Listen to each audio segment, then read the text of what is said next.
Olá pessoal, seja mais uma vez muito bem-vindo ao podcast da plataforma Redir. Eu sou o Gustavo Fechos e estamos aqui hoje com a professora Gislaine Boazzi. Hoje a gente vai falar sobre o tema que é o seguinte: os problemas em torno da adoção de crianças e adolescentes. Essa é uma discussão super importante, infelizmente atual, dadas as complexidades desse processo. E então, no primeiro bloco, a gente vai conversar sobre esse tema, sobre os caminhos para argumentação, para a construção de tese e repertório sociocultural. Na sequência, no segundo bloco, a gente conversa sobre proposta de intervenção social, como resolver esse problema. E, ao final, no terceiro e último bloco, a gente também retoma a discussão e apresenta uma ideia de planejamento, como que a gente pode estruturar uma dissertação a esse respeito. Então, professora Gislaine, em relação à discussão que está aqui colocada, os problemas em torno da adoção de criança e adolescente, a questão é a seguinte: eu estou disposto, por exemplo, a adotar uma criança. Isso é fácil ou é difícil? Olá, Gustavo. É um prazer estar com você. Resposta à sua primeira pergunta: é difícil, mas não é impossível adotar uma criança no Brasil. Antes disso, Gustavo, vamos apresentar melhor o tema ao nosso aluno. Veja bem, adoção de crianças e adolescentes. Não é preciso recorrermos à conceituação desse tema, porque ele é bastante conhecido. Mas um mecanismo eficiente para nós apresentarmos esse tema, sem incidirmos naquilo que é óbvio, é aproveitar os números, alguma leitura possível do gráfico de apoio. Eu estou aqui com um gráfico do CNJ, Conselho Nacional de Justiça, em que consta que em 2017 havia mais de 39 mil pretendentes à adoção cadastrados, famílias pretendentes à adoção, e 14,6 mil crianças e adolescentes a serem adotados. Veja bem, 39 mil pretendentes à adoção e 14.600 crianças e adolescentes a serem adotados. Ou seja, esses números aí mostram que há realmente muito mais gente disposta a adotar do que gente disponível para adoção, né? Uma maneira de a gente, inclusive, apresentar as contradições que parecem haver em relação à discussão ora proposta, não é mesmo? Então, mexer com esses números realmente me parece uma boa dica para a apresentação do tema. Mas que argumentos há dos quais a gente pode se utilizar para enfrentar a discussão proposta? Entre tantos argumentos possíveis de serem focalizados, até porque os números não fecham, né? Nós vamos levantar algumas travas ao processo de adoção. Por exemplo, a preferência. Nem sei se a palavra correta seria preferência, porque eu enxergo de verdade um ranço de preconceito dos pretendentes à adoção, já que nós vamos explicar um pouco mais sobre isso, e a morosidade do processo para a adoção de crianças e adolescentes aptos nas diversas casas de acolhimento espalhadas pelo país. Poderíamos falar também a respeito da necessidade de maior divulgação da lei de apadrinhamento afetivo. Eu não sei se você tem conhecimento dessa lei. Essa lei dispõe sobre o programa de apadrinhamento com a finalidade de estabelecer o contato entre família adotante e criança disponível à adoção. Eu tenho que esse seja o primeiro passo para a efetiva adoção. Legal. Entre tantos argumentos, como você mesma disse, a gente pode fazer a escolha de alguns. Não vai dar para numa única redação falar de tudo, não é mesmo? É verdade. Há muitos outros. Agora, como tese, né, que é o ponto de vista a ser defendido na redação, o aluno não pode se escapar aí desta exigência, não é mesmo? Então, tese tem a ver com competência 3, para a qual estão reservados 200 pontos na redação do Enem. Então, como que a gente poderia, por exemplo, construir, formular uma tese, um ponto de vista acerca deste assunto? Gustavo, em se tratando de problema de viés sociocomportamental, é preciso priorizar a informação, o conhecimento que levam à conscientização. Ao lado disso, o aprimoramento da lei e da celeridade processual. Perceba, inclusive, que essa tese acena a proposta de intervenção social. Que é uma característica que constitui a introdução, né? Se a gente for ler as redações nota 1000, muito frequentemente a gente tem essa antecipação da proposta já colocada também na introdução. Um outro ponto que me chama a atenção, professora Gislaine, é o fato de que nós temos aqui, em potencial, uma tese multitemática, né? Então, Sim. sempre que a gente pensa em problemas sociais e ou comportamentais, priorizar a informação, né? Dar mais visibilidade aos meios pelos quais a gente pode chegar à promoção daquele problema ali, daquela solução, realmente me parece um bom caminho para a formulação de teses em geral, né? Não só para este tema especificamente. Bom, além de pensarmos então o que a gente vai fazer nessa introdução, com quais argumentos a gente vai trabalhar, queria saber de sua parte com que tipo de repertório sociocultural o aluno pode trabalhar nessa redação a respeito desse tema. Quando se focaliza a adoção de crianças e adolescentes, abrem-se as cortinas do cinema. Na verdade, muitas dessas produções são fatos reais, né, que saltam para as telas. Por exemplo, Um Sonho Possível. Nessa trama, um jovem é acolhido por uma família e o sonho desse jovem se realiza. Ele se torna um astro do futebol americano. Há também um outro repertório que me acalenta muito, que é a biografia de Milton Nascimento. Ele é filho adotado. E não se diz filho adotado, e sim filho. E também tem um filho adotivo. E não se diz filho adotivo, e sim filho. Pablo é o nome do filho de Milton Nascimento. Aliás, a leitura da biografia do Bituca fica aqui muito recomendada. Legal, essas dicas inclusive apontam para o fato de que nem sempre o repertório sociocultural na redação vai se realizar por meio de citação, né? Há outras possibilidades igualmente legítimas para mobilização de um bom repertório.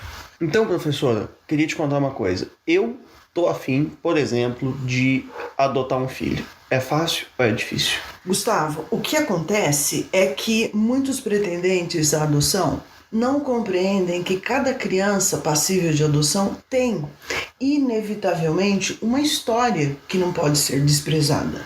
A adoção, ela não pode ser vista como a satisfação de uma aspiração pessoal. Eu quero adotar porque é o grande sonho da minha vida. Mas a família adotante, o pretendente à adoção, ele deve estar preparado, primeiro, para satisfazer as necessidades de uma criança em situação de adoção. A iniciativa é sim, Gustavo, louvável, mas infelizmente existem os entraves grandes e pequenos. Levanto agora dois em especial: a lentidão do processo judicial e a incompatibilidade entre o perfil da criança exigido pelos pretendentes e o perfil da criança apta à adoção. É preciso dizer ainda que a adoção de adolescente e a adoção de mais de uma criança, irmãs entre si, por exemplo, são ainda mais complexas. Mas a legislação brasileira acena em favor da adoção, né? Gustavo, o texto da lei é frio. Ocorre que o Estado, em atendimento à lei, esgota todas as possibilidades de a criança ou adolescente, antes de serem encaminhados à adoção, reintegrem-se à família biológica. Esse procedimento, essas tentativas podem levar anos. Pensemos na hipótese de uma criança ter sido encaminhada a uma casa de acolhimento por conta de os pais serem dependentes químicos. Esses pais, consideremos, estão internados para recuperação. Nesse caso, a criança nem deve ser encaminhada à adoção, diante da possibilidade de os pais se recuperarem e a criança ter a oportunidade de voltar ao convívio da família biológica, certo? Pois é, ok, mas isso nem sempre acontece. Às vezes acontecerá de os pais não se recuperarem, de as questões sociais, né, que envolvem essa família não permitirem o convívio saudável da criança com sua própria mãe biológica, pai biológico, não é? Sim, e nessa hipótese que nós levantamos, a criança chega à casa de acolhimento, por exemplo, aos 6 meses. É a idade da preferência dos adotantes. A par disso, enquanto o Estado tenta reintegrar a criança à família, 1 ano, 2 anos se passam, 3 anos. E ao final dessas tentativas, sim, frutíferas, a criança pode já não estar na faixa etária da preferência dos adotantes. E aí, nesse caso, a criança terá perdido a oportunidade de ser acolhida por uma outra família, né? Porque esgotou-se aí o prazo de preferência de quem está a fim de adotar. Lamentavelmente. Há quem pontue que, tal como está, a lei privilegie os pais ausentes, em detrimento do interesse do bem-estar da criança. Só para completar, eu gostaria de citar o supervisor da seção de colocação em família substituta da primeira vara da infância do Distrito Federal. Ele se chama Walter Gomes de Souza. Ele considera a lei da adoção obsessiva pelos laços sanguíneos. Para ele, eu vou ler: a ênfase que se dá à lei acaba demonstrando um certo preconceito que está incrustado na sociedade, que é a supervalorização dos laços de sangue. Olha que importante. Mas a biologia não gera afeto. Pois é, e a faixa etária não é a única exigência dos adotantes, né? Há outros aspectos aí colocados que complicam esse processo. Exato. Conforme dados do CNA, de novo, uma pequena parcela dos adotantes aceita crianças com mais de 10 anos. Outra situação que sugere certa dificuldade é o fato de os adotantes recusarem-se a adotar grupos de irmãos. E isso é obrigatório? Adotar o grupo é obrigatório? Não, em tese não. Mas quando há vínculos entre as crianças disponíveis à adoção, é comum as autoridades que presidem o processo ouvirem e acatarem a vontade das crianças, que, é claro, é a vontade de permanecerem juntas. Bom, uma outra discussão que também é muito importante para a apreciação desse tema diz respeito à possibilidade de adoção por casais homoafetivos, né? Sim, até hoje, muitas famílias homoafetivas, ainda que veladamente, são impedidas de adotar, por conta de pretextos frágeis que, sem dúvida, reafirmam o perfil homofóbico. A palavra é essa, o perfil homofóbico de grande parte da sociedade. Digamos, de grande parte dos atores envolvidos em todo o processo de adoção, que, em vez de privilegiarem o acolhimento da criança, em vez de viabilizarem mais eficientemente a construção social de famílias, embargam tudo isso. O que vem provar que no processo de adoção, nem sempre o protagonista é o adotando. Em se tratando de sociedade brasileira, preconceito é o que não falta, certo? Eu não posso deixar de considerar o preconceito que envolve as exigências de algumas famílias, que resistem, por exemplo, a adotar crianças e adolescentes negros, sob o pretexto de que, se fossem todos da mesma cor, evitariam constrangimentos tanto a elas, as famílias, quanto aos adotados. É falso pretexto, né? Isso é, de fato, uma perversidade disfarçada de proteção. Recusar uma criança porque ela nunca se parecerá filha biológica, sem dúvida, é privilegiar o preconceito. É ignorar a necessidade de uma criança órfã ter uma família. É, acima de tudo, privar-se dos vínculos afetivos proporcionados pela adoção. A adoção de adolescentes, brancos ou não, sofre ainda maior resistência. Famílias pretendentes alegam certa insegurança diante da possibilidade de adotarem adolescentes que tragam consigo, por exemplo, algum trauma da família biológica.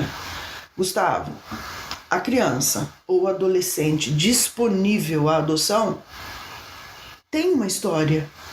E essa história não pode ser desprezada, não pode ser ignorada, não pode ser rasgada pela família adotante. Inclusive, especialistas asseguram que todos esses receios não passam de uma outra face do mesmo preconceito. Muito bem, professora Gislaine. Esse meu desejo encontrará, de fato, uma série de obstáculos para que a gente consiga, individual e coletivamente, superar tantos desafios no processo de adoção no Brasil. Mas você vai vencê-los. Espero que sim. Passando então agora ao segundo bloco, a gente fala sobre proposta de intervenção social. Bom, foram vários os problemas que a gente localizou aqui nessa discussão acerca da viabilidade da adoção no Brasil. Logo, em face de tantos desafios, é preciso agora elaborar uma proposta para superá-los. Sim.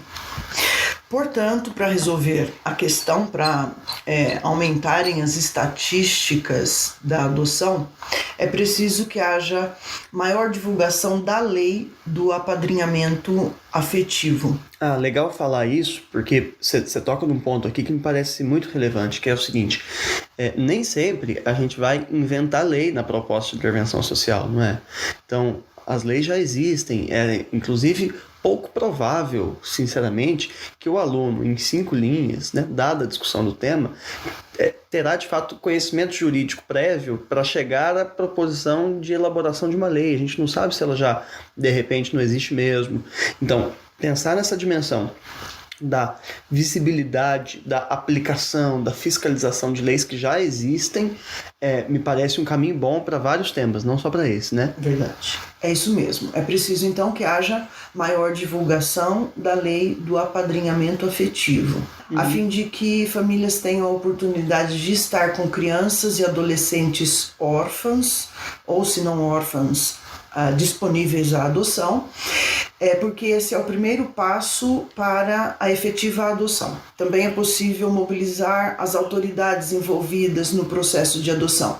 E veja bem, quando eu falo autoridade, eu não estou querendo me referir só ao juiz. Nós temos toda uma gama de atores envolvidos no processo de adoção, desde assistente social, conselheiros tutelares, membros do Ministério Público da Infância. Então, é preciso mobilizar todos esses atores para que sejam mais humanos, menos preconceituosos, ao depararem, inclusive, com famílias homoafetivas que pretendam adotar. Por fim, outra possibilidade, além dessas sobre as quais eu já falei, acredito que essa seja até mais pontual, é a mobilização das famílias, né, um trabalho aí de conscientização, a fim de que, num processo de adoção, elas sejam mais humanas, porque nessa situação, insisto, o protagonista deve ser a criança,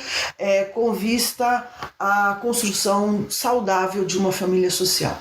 Muito bem, então, importante considerar que para uma proposta de intervenção completa no Enem, para os 200 pontos, a gente precisa necessariamente apresentar a ação propriamente dita, o modo ou o meio pelo qual essa ação será realizada, o efeito, né, a finalidade, além, é claro, do detalhamento obrigatório de pelo menos um desses elementos anteriores. Finalizando o segundo bloco, passemos então ao último, no qual a gente recupera a discussão para a apresentação de um planejamento para essa redação. Então, vejamos como que a gente consegue organizar as ideias. Na introdução, a gente precisa obrigatoriamente apresentar o tema, antecipar os argumentos com os quais a gente deve trabalhar e, finalmente, elaborar a tese. Esses aspectos, evidentemente, já foram muito explorados aqui na nossa conversa. Mas, resgatando a discussão, nós temos, para além da apresentação do tema, a possibilidade de lidar aqui com argumentos que podem considerar aquela ideia, né, do preconceito tendo em vista a preferência de quem quer adotar por um perfil muito específico de filhos a serem adotados, além da morosidade do processo. Para além desses argumentos, a gente, por exemplo, pode também pensar como uma tese que não se aplica apenas a esse tema, mas tem aquela dimensão da tese multitemática, né? Da tese de dar mais visibilidade a essas situações para que elas sejam superadas, para que haja uma mobilização social a favor de um outro padrão de comportamento de quem quer adotar. Acho que esse pode ser um bom caminho aí para a tese, que inclusive vai dialogar com a própria proposta de intervenção logo adiante. Finalmente, como repertório sociocultural a ser potencialmente desenvolvido, a gente pode pensar naquela referência trazida por você, Um Sonho Possível, além da biografia do Milton Nascimento. Então, só nos restará, na proposta de intervenção, arrematar essas ideias, cuidando para que todos os elementos válidos estejam de fato presentes neste parágrafo. Muito obrigado pela sua participação hoje aqui com a gente, professora Gislaine. Obrigada eu, é sempre um prazer estar com você. E antes de me despedir de todo mundo, fica o convite para que você assine o nosso podcast no seu tocador de preferência. Além disso, vá ao nosso site para conhecer uma redação modelo a esse respeito. E depois de ter feito sua redação, ao receber a correção, não deixe também de conhecer o nosso percurso de aprendizagem, no qual há tópicos de gramática, listas de exercício e videoaulas sobre cada uma das suas dificuldades. Então é isso aí, um abraço e até a próxima.